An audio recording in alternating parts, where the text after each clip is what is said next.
परिवर्तन करना ये कोई बहुत बड़ी बात नहीं है। परिवर्तन तो चुटकी बजाने में हो जाता है, परिवर्तन तो सोच लेने से हो जाता है, लेकिन जनधन की हानि उसमें बहुत हो जाती है। इतिहास बता रहा है, देखो जब जब परिवर्तन हुआ तब जनधन की हानि बहुत हुई। जब त्रेता समाप्त हुआ तब जनधन की हानि हुई, द्वापर समाप्त हुआ तब जनधन की हानि हुई, और कलयुग जब समाप्त होगा तो जनधन की हानि से क्या हानि बच पाएगा। लेकिन हम ये चाहते हैं, हमारे गुरु महाराज भी ये चाहते थे कि जनधन की हानि कम हो और बदलाव आ जाए। क्यों? क्योंकि वो तारिक शक्ति थे, उनके अंदर दयाल और कालधार दोनों थी। राम ने कहा भी काल रूप तिन कर में भ्राता, शुभ और अशुभ कर्म फलदाता, उनके अंदर दोनों धार थी। कृष्ण के अंदर दया की भी धार थी, दया किया उन्होंने तो नंगे पैर दौड़ करके आए, द्रौपदी की रक्षा उन्होंने किया, दया धार उनके अंदर थी, लेकिन काल धार भी उनके अंदर थी। 18 दिन के अंदर क्या राक्षसों सेना को उन्होंने खत्म करा दिया था, 56 करोड़ यदुवंशियों को 1 घंटे में खत्म करा दिया, अकाल मृत्यु में चले गए। आज भी कुरुक्षेत्र चले जाओ तो रात को लोग देखते हैं कि लड़ाइयाँ हो रही हैं, आवाजें सुनाई पड़ती हैं, वो प्रेत आत्माएं आज भी लड़ाई लड़ रही हैं। आज भी देखो वहाँ पर सवार हैं, घर घर में वो घूम रही हैं, परेशान कर रही हैं। तो हम ये नहीं चाहते हैं कि अकाल मृत्यु में लोग मरें और प्रेत योनि में चले जाएं, और जो इस धरती पर रहें उनको भी परेशान करें और खुद भी परेशान रहें। तो भाई समझा करके, बता करके लोगों को बदलने में ठीक रहेगा। मार करके, काट करके, सजा दे करके बदलाव ठीक नहीं होता है।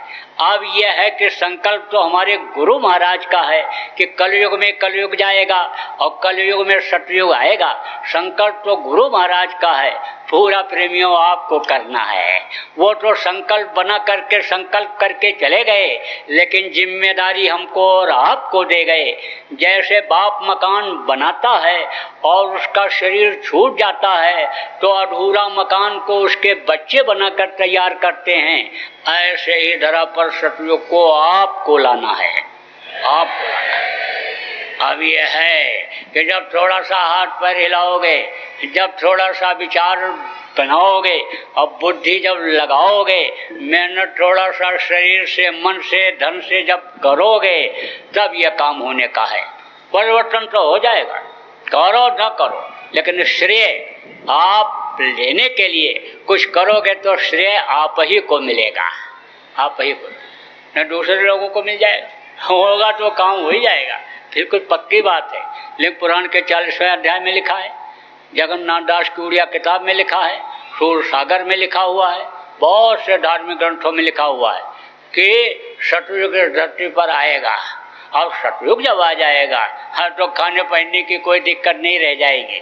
दोनों समय लोगों को भोजन मिलेगा, तन ढकने के लिए कपड़ा मिलेगा, लोग आध्यात्मवादी ईश्वरवादी होंगे, समय पर जाड़ा गर्मी बरसात होगी, लोग वजनानंदी होंगे, सतयुग योगी सब विज्ञानी सब योग साधना करने लग जाएंगे, लोगों को आत्मशक्ति मिल जाएगी और उस आत्मशक्ति के द्वारा सारे विश्व को अपने कदमों में गिरा लेंगे।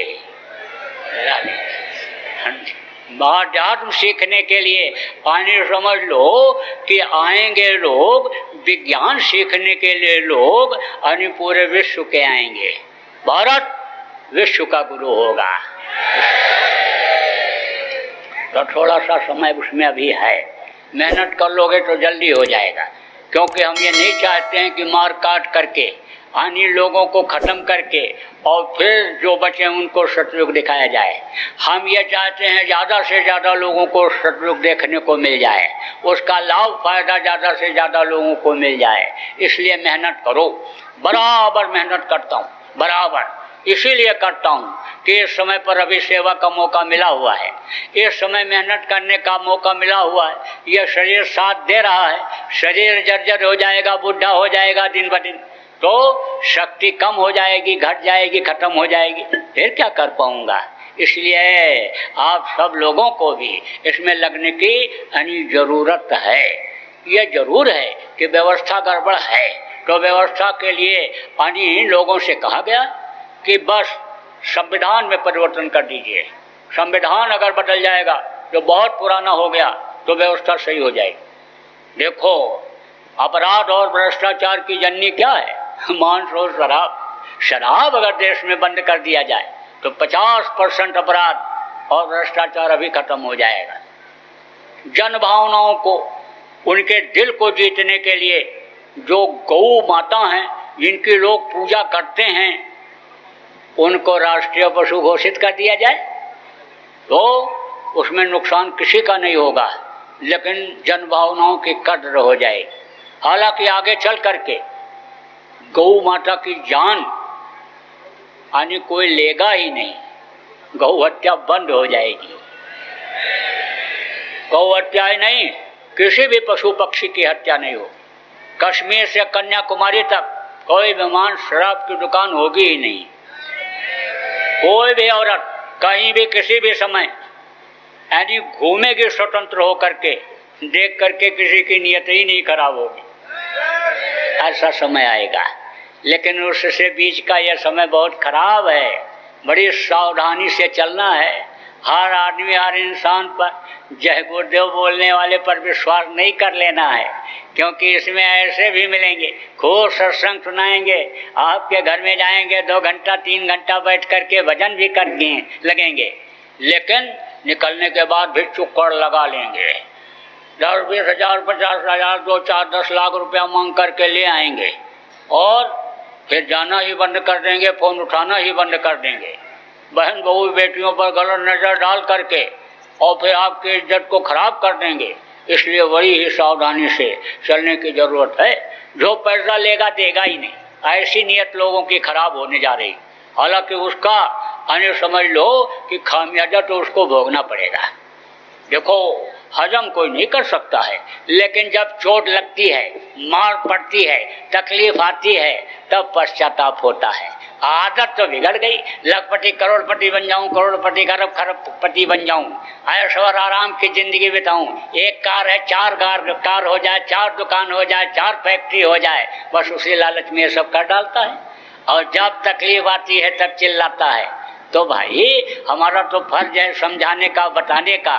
अब आप अगर नहीं मानोगे तो फिर हम आपका क्या कर सकते हैं। लेकिन यह समझ लो, जस करनी तस भोगो ताता, और नरक जात फिर क्यों पछताता। यानी कर्मों का फल मिलता है तो कर्म अच्छे होने चाहिए। आपके बराबर आप लोग याद रखना, हर मुसीबत में ये मददगार है। शाकाहारी सदाचारी जितने भी लोग हैं, इस चीज का आप ध्यान रखना कि मुसीबत के समय आप बोलना तो आपकी मदद यानी हो जाएगी। बोलो जय